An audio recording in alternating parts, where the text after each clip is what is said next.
जय हिंद साथियों, मैं हूं वसीम अरुण। मुझे कानपुर नगर के पुलिस आयुक्त की जिम्मेदारी दी गई है और इस वीडियो संदेश के माध्यम से मैं कानपुर पुलिस के हर साथी से संवाद करना चाहता हूं।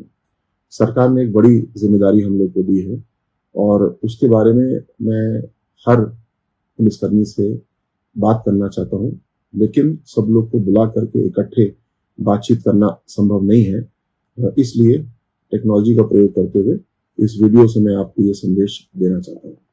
पुलिस आयुक्त प्रणाली का मतलब क्या है?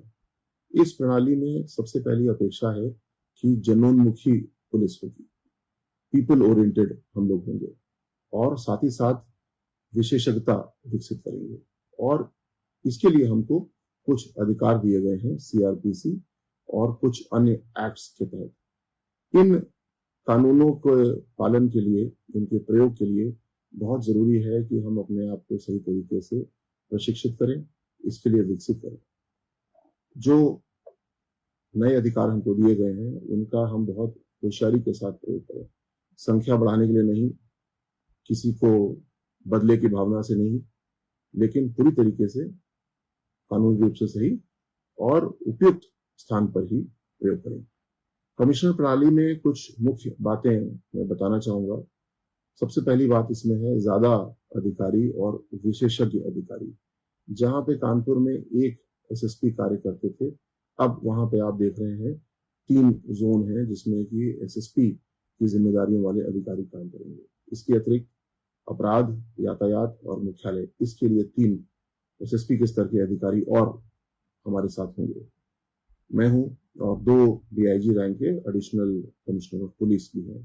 तो जब हमारे पास इतने सारे अधिकारी हैं तो जरूरी है कि हम विशेषज्ञ बने, जिस चीज पे काम कर रहे हैं उसके बारे में प्रॉपर अनुसंधान करें और ऐसा रिजल्ट दें जिससे कि हम बढ़िया से बढ़िया व्यवस्था बना सकें।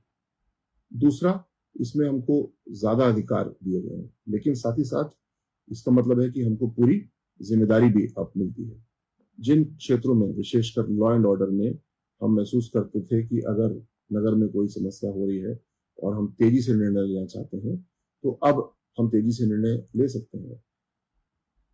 जो अधिकार हमको मिले हैं, जैसे कि 107(16) है या 133 सीआरपीसी है, इसमें आप महसूस करेंगे कि अगर हम इसका अच्छा और सुव्यवस्थित तरीके से उपयोग करें तो हम नागरिकों की बेहतर सेवा कर पाएंगे। उदाहरण के तौर पे, अगर कोई एक पति अपनी पत्नी को पीट रहा है, ऐसी शिकायत 112 के माध्यम से हमको मिली, तो हम हर बार समझौता करा के आ जाएं, ये भी पर्याप्त नहीं है।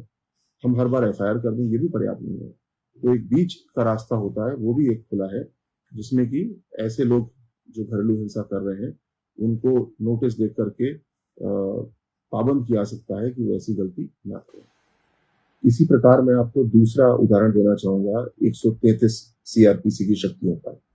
आपके पास में ऐसी शिकायतें अभी तक आती थी कि कोई एक व्यक्ति है जो जनरेटर लगाए हुए है या कोई और फैक्ट्री लगाए है और पड़ोसियों को परेशानी हो रही है, शोर हो रहा है। इसमें उसके उपकरण को जब्त करने का, गिरफ्तारी करने का अधिकार आपके पास पहले से था, लेकिन अब हमारे पास में एक छोटा किंतु और प्रभावी अधिकार भी आ गया है, जिसमें कि 133 सीआरपीसी के तहत उसको नोटिस आप देंगे, सुनवाई उसकी की जाएगी और उसके बाद में एक निर्णय लिया जाएगा।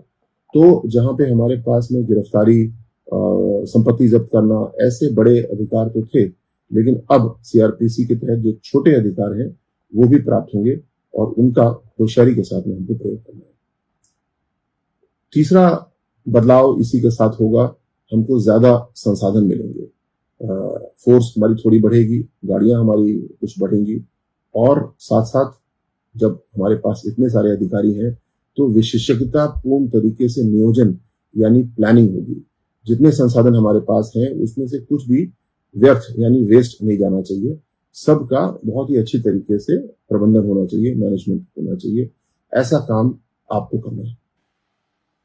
जहां कमिश्नर प्रणाली की शुरुआत की जा रही है तो इसमें एक बहुत अच्छा अवसर हमारे पास है कुछ और परिवर्तन भी करने का, जिसमें कि हमारी कार्य संस्कृति में हमको बड़ा परिवर्तन लाना है। हमको हर एक से अच्छा व्यवहार रखना है। जब हम कानून लागू कर रहे हैं तो किसी भी प्रकार का भेदभाव न फायदे का न नुकसान का करना है।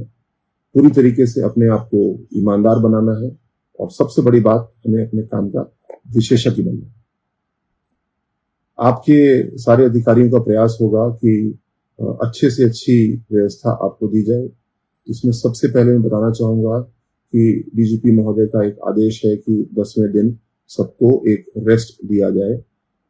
इस आदेश का अनुपालन हम लोग 30 दिन के अंदर करेंगे, लेकिन साथ ही साथ ये भी अनुरोध है कि जब आपको रेस्ट दिया जाएगा तो आपकी वर्दी साफ होना चाहिए, बाल दाढ़ी आदि इसमें परफेक्ट होना चाहिए, और जब आप ड्यूटी पे खड़े हैं तो आप बिल्कुल साफ सुथरे खूबसूरत दिखें, ऐसा काम करें। इस काम को यदि आप करेंगे और अच्छे से उपयोग करेंगे तो मैं प्रयास करूंगा कि जल्दी हम लोग 8 घंटे की शिफ्ट पे भी काम करें और उसको लागू करें। तो जहां एक और कमिश्नर प्रणाली सरकार ने शुरू की है, आपके ऊपर बहुत सारा विश्वास रखते हुए मेरा प्रयास होगा कि आपको भी काम के साथ साथ आराम का भी समय मिले। संदेश के अंत में मैं आपसे अनुरोध करना चाहूंगा कि आप इस फेसबुक पेज के माध्यम से मुझको सीधे अपने मैसेज कर सकते हैं, अपने सुझाव भेज सकते हैं, और मैं विश्वास दिलाता हूं आपको कि आप और सभी अधिकारी कानपुर पुलिस के मिल करके एक ऐसी व्यवस्था तैयार करेंगे जिससे कि कानपुर के नागरिक वाकई में प्रसन्न हो कि कानपुर पुलिस उनके लिए काम कर रही है, बेहतर अनुशासन बना रही है और क्वालिटी ऑफ लाइफ को अच्छा करने में योगदान कर रही है। धन्यवाद। जय हिंद।